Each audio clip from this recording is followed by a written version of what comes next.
कोहिनूर गेले. जे रडवीत होते त्यांना पण ते या जगाला घडून गेले. अरे अजून कळत कसे नाही तुम्हाला? वर्गाच्या बाहेर बसून सुद्धा भारताचे संविधान लिहून गेले.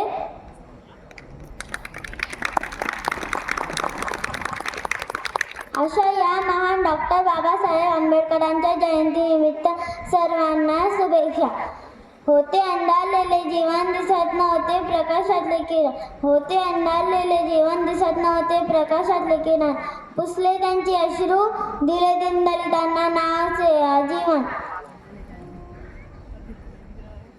अवतरला एक महामानव त्यांचे नाव डॉक्टर भीमराव आंबेडकर. तसेच शिक्षण हे वाघिणीचे दूध आहे. जो प्राशन करीन तो गुलगुल्याशिवाय राहणार नाही. शिका, संघटित संघर्ष करा.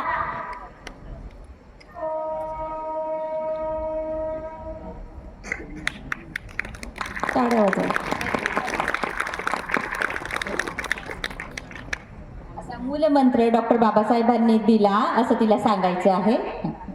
मला माणसांच्या सहवासापेक्षा पुस्तकांचा सहवास अधिक आवडतो. जगावं कसं, अन्यायाविरुद्ध लढावं कसं, संघर्षातून घडावं कसं, वादांसमोर उभं राहावं कसं आणि शिक्षणातून स्वप्न साकारावं कसं, हे डॉक्टर बाबासाहेबांनी स्वतःच्या कृतीतून आपल्यालाच नाही तर संपूर्ण जगाला दाखवून दिले. क्रांती ही झोपडीतून होते, महालातून नाही. कारण महालातील लोकांच्या गरजा पूर्ण झालेल्या असतात असे डॉक्टर बाबासाहेब आंबेडकर म्हणायचे. नाणलेल्या पाखरावर तू कसे उपकार केलेस, ताणलेल्या पाखरावर तू कसे उपकार केले. एक दोन जर प्यालास पण सारे तडेच उधार केलेस.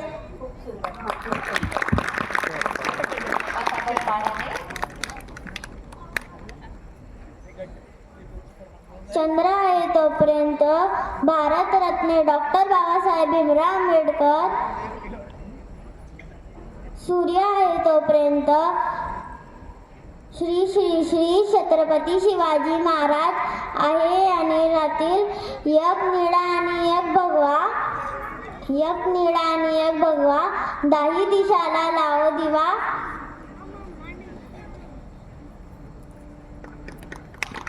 भीमाईंचा तो भीमा, जिजाईंचा तो शिवा. जय हिंद, जय भारत. थँक्यू. शिवाईचा तो शिवा. Very good. खूप सुंदर शिवाजी महाराजांचं पण तिने इथे उल्लेख केलेला आहे. आणि त्यानंतर मी बोलवत आहे इयत्ता दुसरीचा तुसू झोपे गुरुजी शाळेचा विद्यार्थी तनय चंद्रकांत तायडे.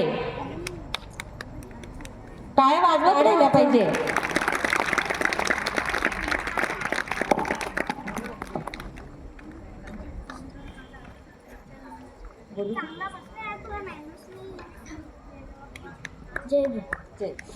Karunasagar Tathagata Gautam Buddha Bharat Ratna doctor B R. आंबेडकर यांना अभिवादन. महात्मा ज्योतिबा फुले यांना अभिवादन. आजच्या कार्यक्रमाचे अध्यक्ष, उपस्थित नागरिक व माझ्या मित्रांनो, तुम्हा सर्वांना माझा नमस्कार. जय भीम. माझे नाव तनय चंद्रकांत तायडे आहे. मी इयत्ता दुसरी शिकत आहे. आजच्या भाषण स्पर्धेत भाग घेण्याची संधी मला भीमज्योत मंडळाने दिली, त्यांचा मी आभारी आहे. माझ्या भाषणाचा विषय आहे डॉक्टर भीमरावांचे पुस्तकावरचे प्रेम. भीमराव रामजी आंबेडकर यांचा जन्म 14 एप्रिल 1891 रोजी मध्य प्रदेशातील महू या गावी झाला. ते 2 वर्षाचे असताना त्यांच्या आईचे निधन झाले. वडिलांनीच त्यांचे संगोपन केले. लहानपणापासून वडिलांनी भीमरावांना वाचनाचे संस्कार दिले होते. माझ्या सर्व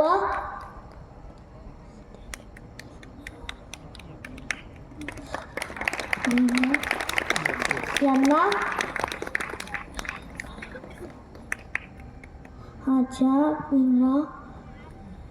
टाळ्या वाजवत राहा थोडं.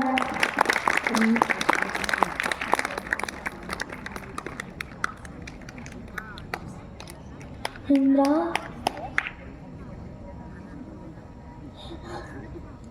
त्यांना पुस्तक वाचन करायला आवडते.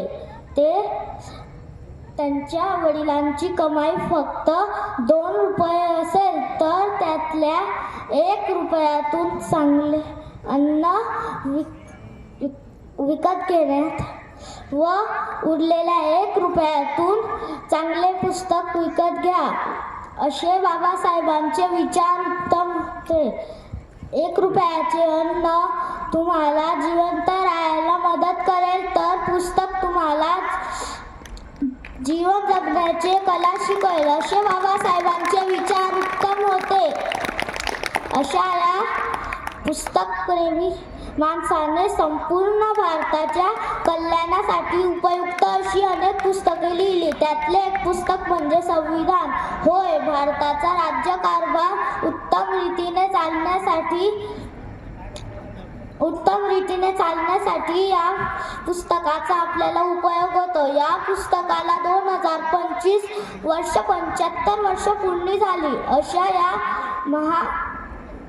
अशा या महामानवाला माझा कोटी कोटी प्रणाम. कोटी कोटी प्रणाम. या पुस्तकासाठी भीमरावांनी एक घरच बांधून टाकले. त्या घराचे नाव होते राजगृह. अशा या महामानवाला माझा वापस कोटी कोटी प्रणाम. दलितांच्या उत्थानाकरिता आणि भारतातील मागासलेल्या वर्गाच्या प्रगतीकरिता जीवन वाहून दिले. खऱ्या अर्थाने दलितांचे उद्धार करता बाबा भीमराव झाले. आपण एकमेकांना वचन देऊया. आपणही सारे पुस्तक वाचूया. धन्यवाद. Very good. टाळ्या वाजवा जरा जोरजोरात. त्याने देण्याचा प्रयत्न त्याने तुम्हाला वचनच मागितलं आहे. बघा किती सुंदर वचन मागितलं त्याने की त्याने त्याला पण पुस्तक प्रेमी असे बाबासाहेब वाचवण्यात आले आणि त्याने सांगितलं की राजगृह हे स्वतः डॉक्टर बाबासाहेब आंबेडकरांनी फक्त पुस्तकांसाठी असलेलं एक घर बनवलेलं आहे असं सगळ्यांना माहिती आहे.